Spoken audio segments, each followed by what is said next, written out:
Sean bienvenidas y bienvenidos a...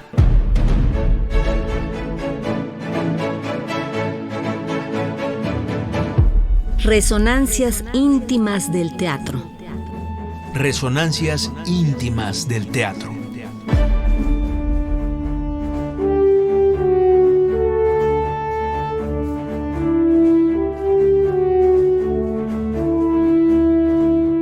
Dramaturgia, Dirección, actuación, escenografía, vestuario, iluminación, música, coreografía. maquillaje, Todo esto y más conforma la escena teatral.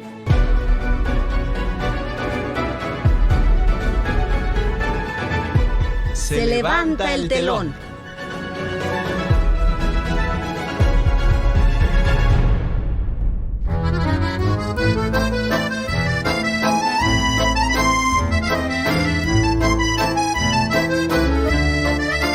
Muy buenas noches. Les saludamos Sergio Bonilla y Alegría Martínez. Hoy le damos la bienvenida a Brontis Jodorowsky, actor de cine, teatro y televisión que nació en México en 1962 e inicia su carrera como actor a los 7 años en El Topo, película dirigida por su padre Alejandro Jodorowsky. En 1974 recibe el premio Diosa de Plata al mejor actor infantil por su interpretación en El Muro del Silencio de José Luis Alcoriza. En 1979 viaja a Francia, donde se forma teatralmente con Richard Schieslak, actor emblemático del Teatro Laboratorium de Grotowski.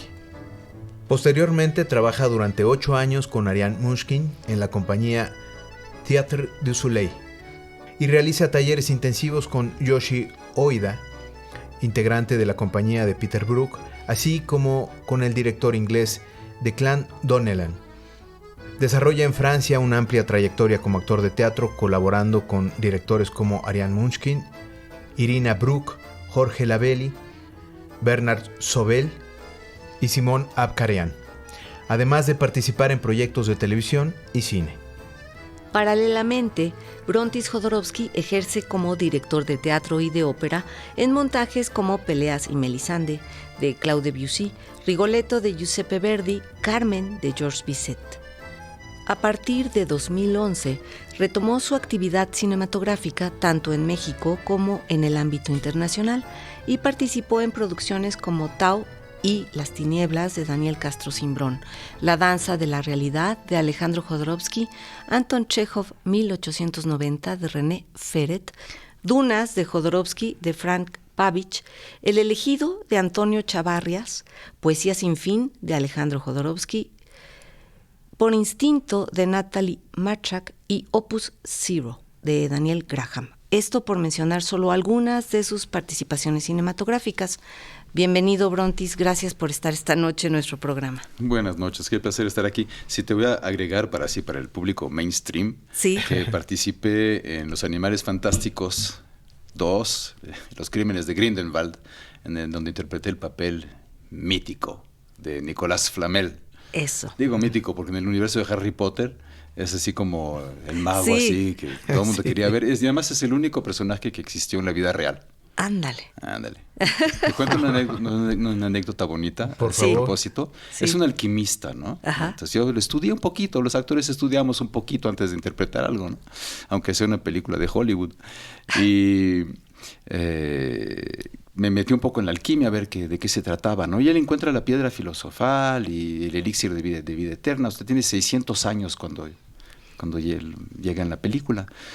Y yo me di cuenta de qué es esa piedra filosofal a la cual quieren llegar los alquimistas. Y noté que en París hay una calle Nicolas Flamel, porque él sí existió en la vida real, pero esa calle es perpendicular, hace esquina con otra calle, que es la calle que lleva el nombre de su esposa, que se me acaba de zafar ahorita, extrañamente, luego se los digo. Pero en todo caso vi que están unidos geográficamente en las calles de París.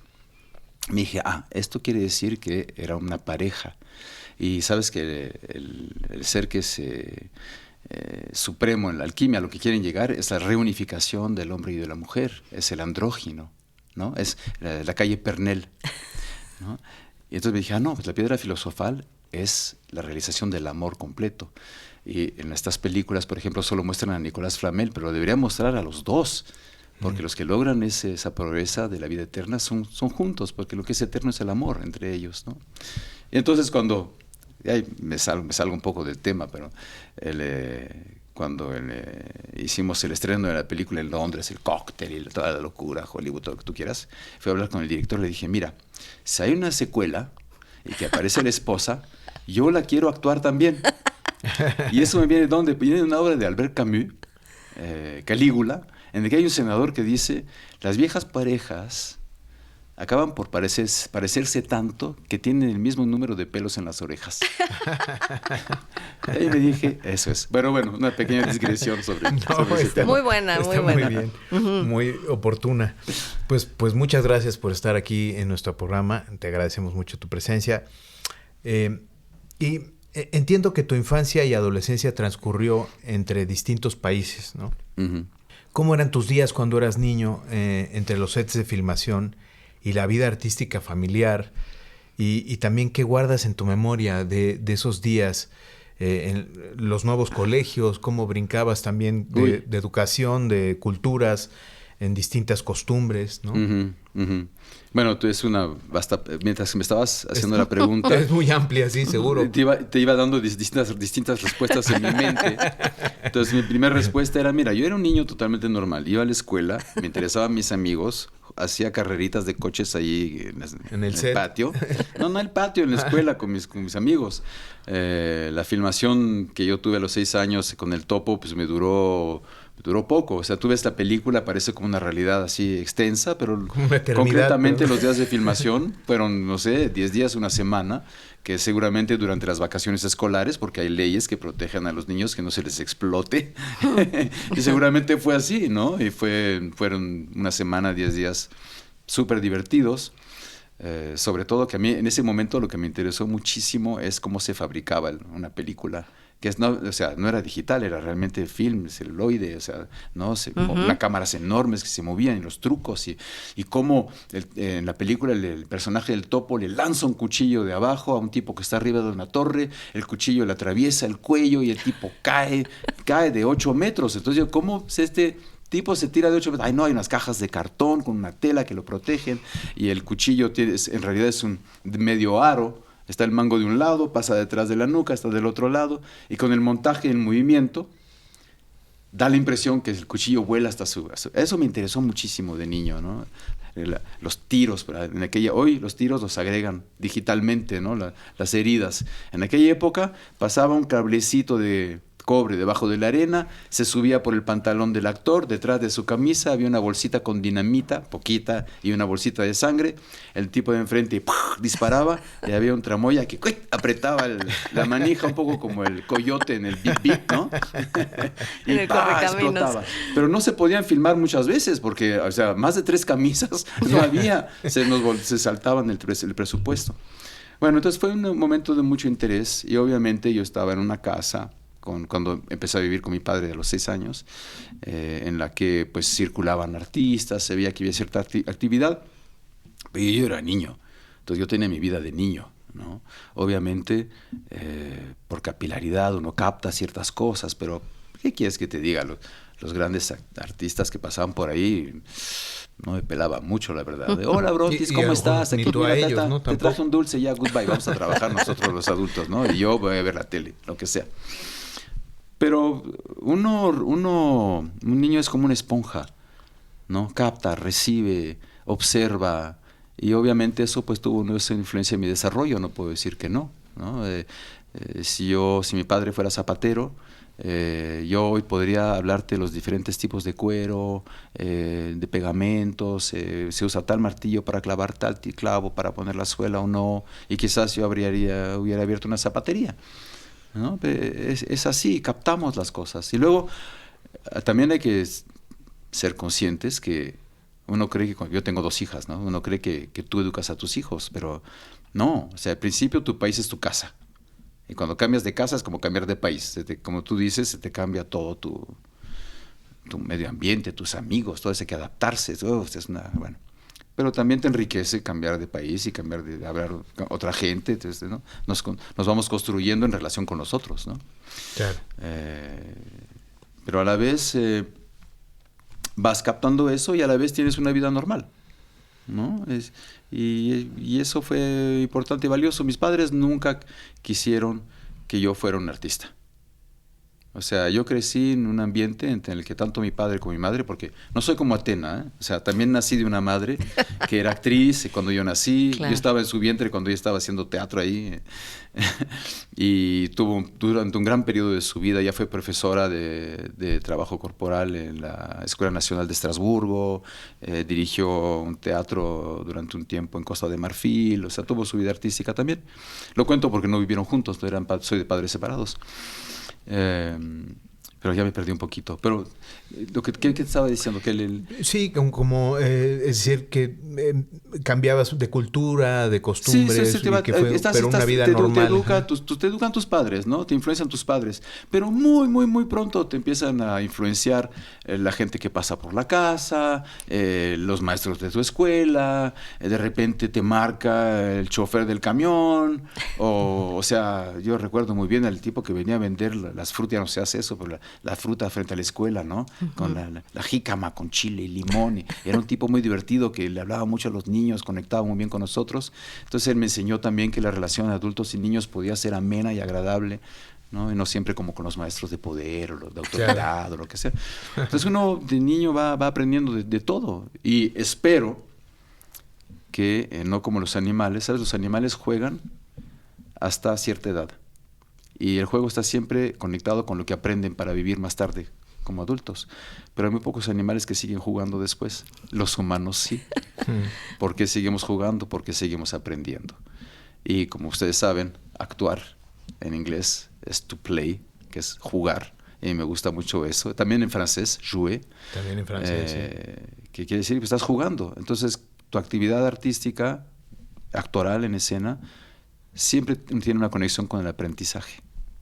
Claro. Sí, justamente hablando de este asunto, entre tu formación artística adquirida mediante la práctica desde niño y los conocimientos adquiridos con los artistas imprescindibles de la escena que mencionamos al inicio del programa, uh-huh, incluidas las bases del mimo que te dio tu padre, entiendo que fue así, ¿cuál podría ser el aprendizaje sembrado entonces por alguno de estos maestros que apuntala todavía hoy tu expresión artística, Brontis? Bueno, este encuentro es en torno a las funciones, a las 14 únicas funciones que voy a dar en el Teatro Josefina Luisa Josefina Hernández en el Imbal, en el Centro Cultural del Bosque, de una obra que se llama El Gorila, basado en un cuento de Franz Kafka, que es la más reciente y última puesta en escena de mi padre, con quien he colaborado en múltiples ocasiones, además de las otras personas que tuvieron la gentileza de nombrar.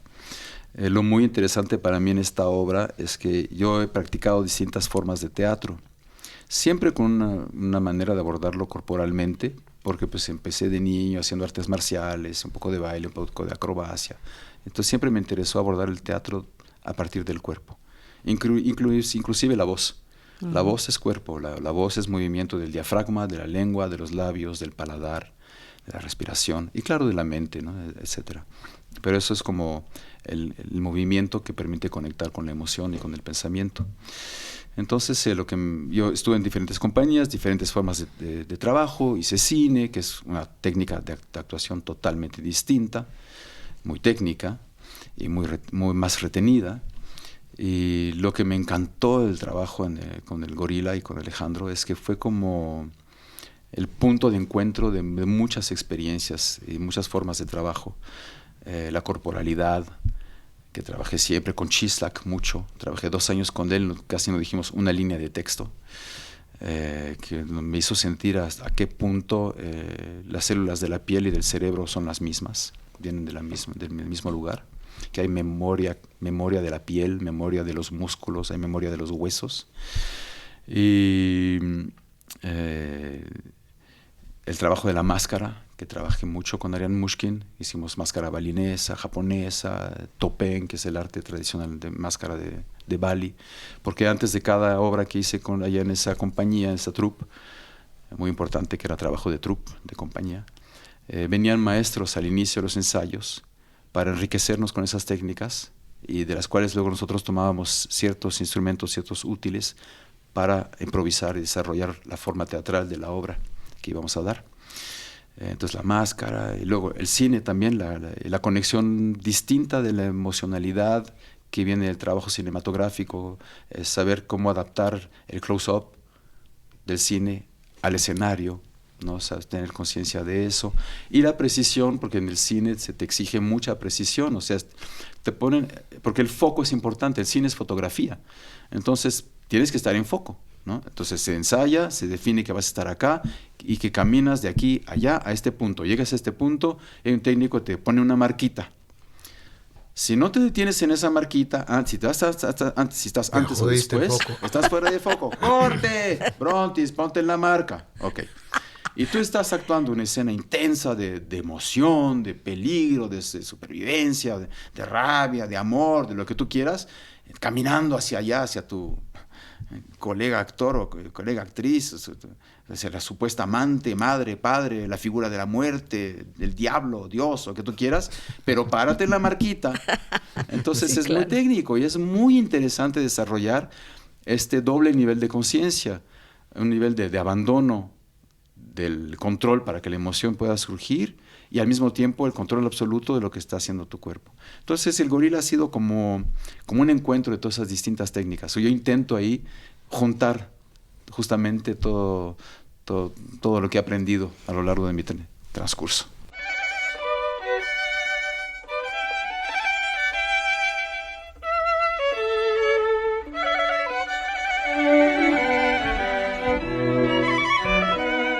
Les recordamos que al final de esta entrevista tendremos cortesías para ustedes, estén atentos. Brontis, te has dedicado al cine, al teatro, a la ópera. Sabemos que después de más de 300 funciones ofrecidas en Italia, Francia, Argentina, Chile, España, Líbano, presentarás a partir del próximo 24 de abril el Gorila. Uh-huh. Este espectáculo, como comentabas hace un momento, pues que dirige tu padre y que actúas tú, basado en el relato titulado Informe para una Academia de Franz Kafka, que es una continuación del relato escrito en 1917 por el escritor nacido en 1883 en Praga y muerto en 1924. ¿En qué consiste la continuidad que tú y tu padre le otorgan a esta obra? La anécdota, puedo contar la anécdota de la obra brevemente. Sí, por favor. Es de Kafka.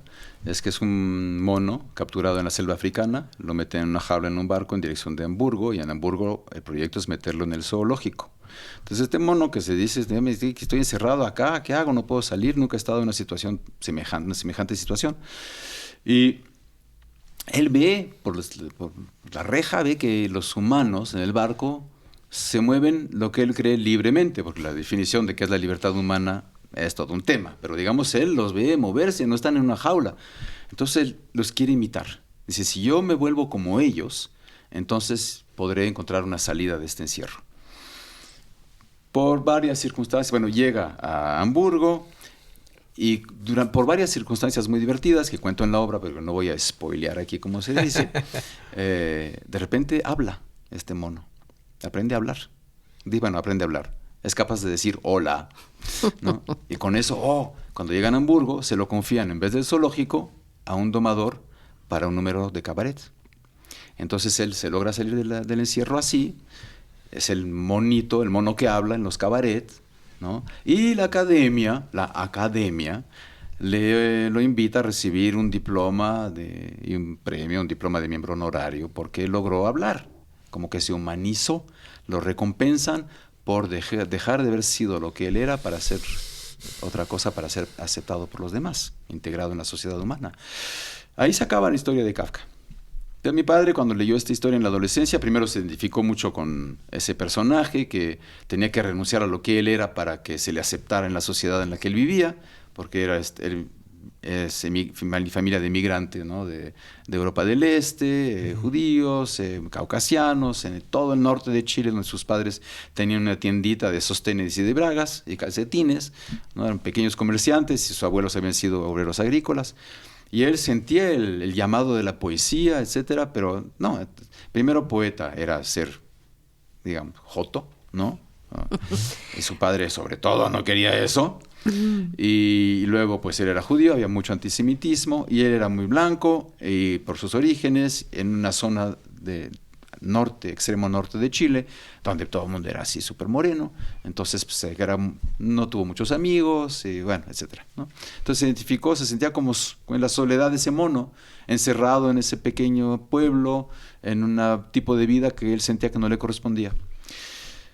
Bueno, pasa tiempo, se va a París en su juventud, conoce a poetas en Chile, pero luego se va a París a estudiar mismo con Marcel Marceau, llega finalmente a México, y México, a pesar de muchas dificultades que encontró, con las cuales se tuvo que enfrentar, de todas maneras sí México le permitió desarrollar su transcurso de director de teatro.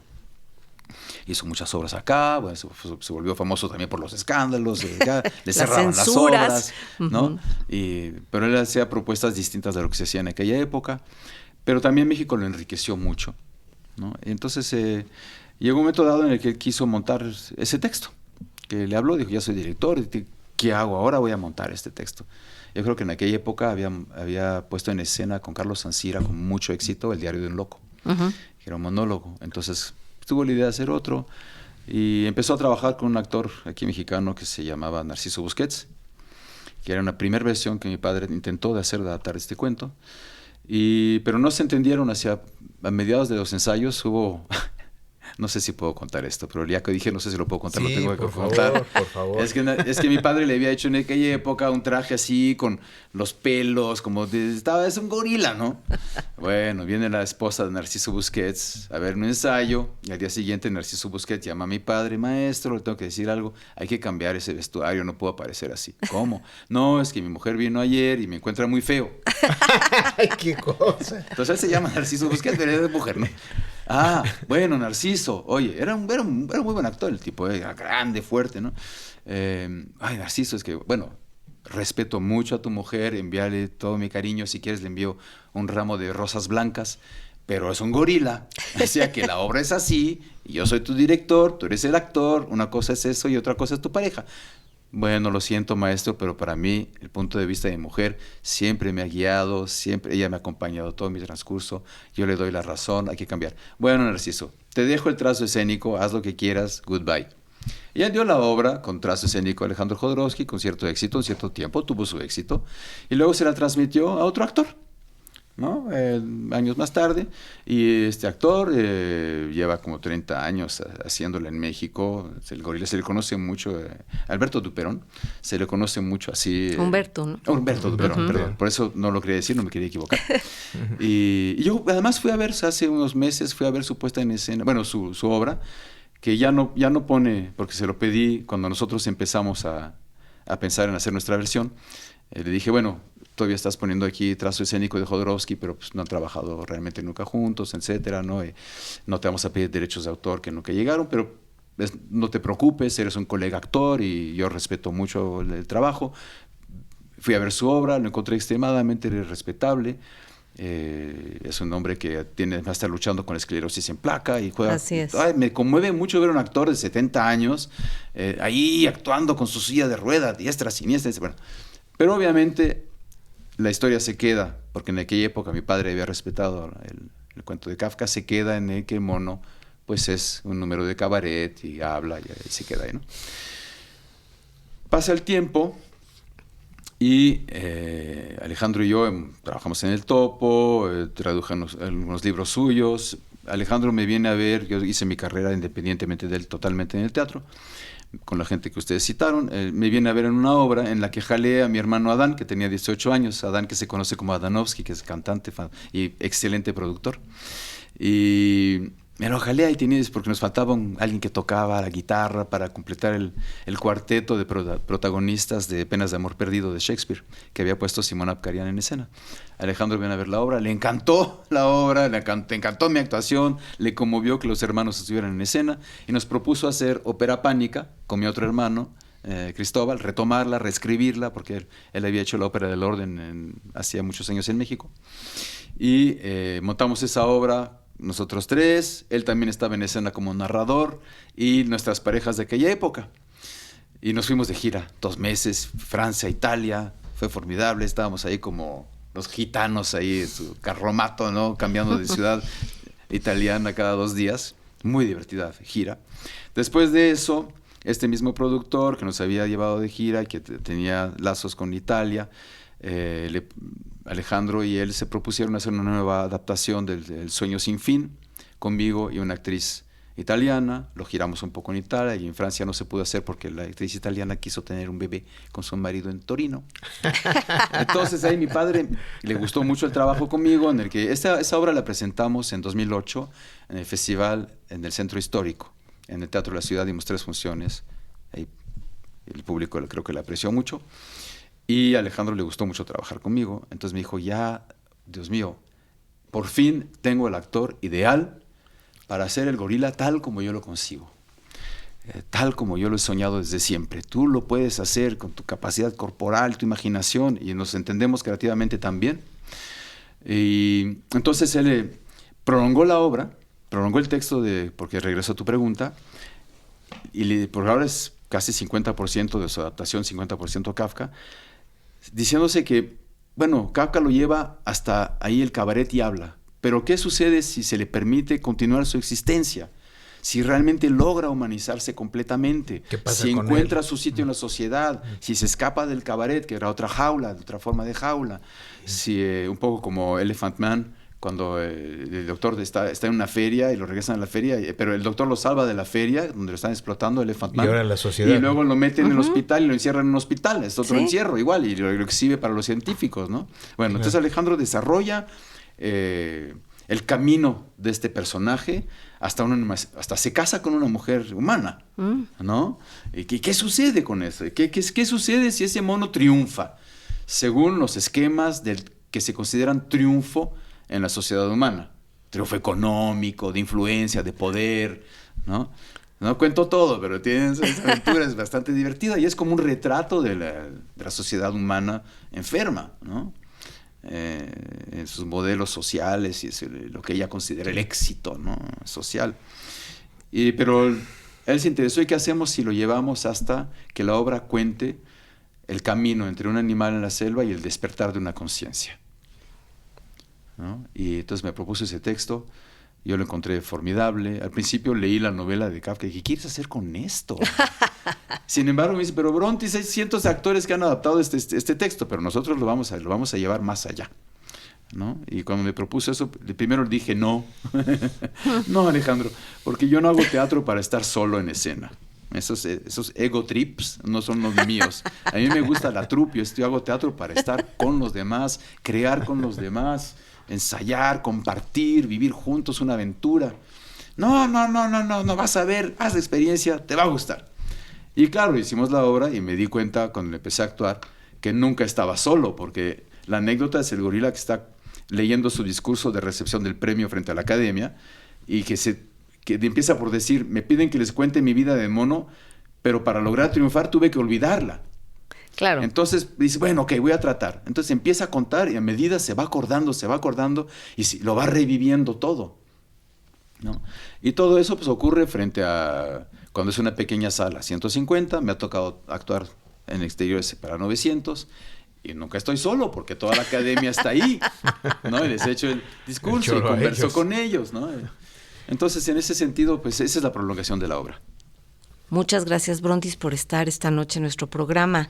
Iremos a verte al teatro. ¿Nos acompañas a escuchar nuestra sección de recomendaciones? Ok, vamos. Vamos.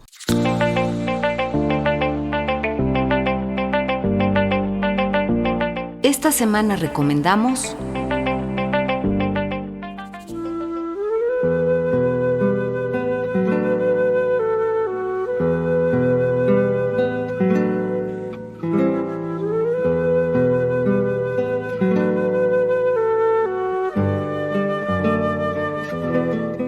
Hoy les recomendamos ver justamente El Gorila, espectáculo de Alejandro y Brontis Jodorowsky, basado en Informe para una Academia de Franz Kafka, protagonizado por nuestro invitado. Me pareció que Kafka no le daba la oportunidad a su mono de expresarse insurreccionarse y triunfar al hacerse consciente de que la felicidad consiste en ser lo que uno es y no aquello que los otros nos obligan a ser.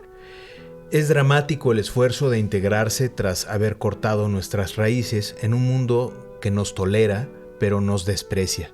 De esto habla El Gorila, afirma Alejandro Jodorowsky a propósito de El Gorila, que se presenta el 24 de abril al 17 de mayo con funciones los jueves y viernes a las 20 horas, sábados a las 19 horas y domingos a las 18 horas en el Teatro Orientación Luisa Josefina Hernández del Centro Cultural del Bosque, ubicado en Reforma y Campo Marte en Polanco. Tenemos 5 cortesías dobles para ver El Gorila el sábado 25 de abril a las 19 horas en el Teatro Orientación Luisa Josefina Hernández. Para obtenerlas, llamen al 55 41 55 10 60. 55 41 55 10 60 o envíen un mensaje al número de WhatsApp 55 12 33 29 15. Les recordamos a nuestra audiencia que hay jueves de teatro y los boletos están a 45 pesos. También que posiblemente para la retransmisión de nuestro programa el día miércoles ya se hayan otorgado estas cortesías. Muchas gracias. Los otros días las entradas están a 150, que es el precio de un plato de tacos.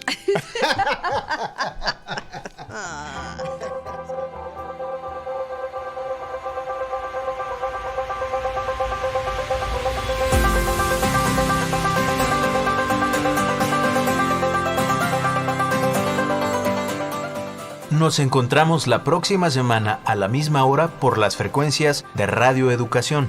O en las butacas de algún teatro. O arriba del escenario. Soy Alegría Martínez. Y yo, Sergio Bonilla. Hasta las próximas resonancias íntimas del teatro.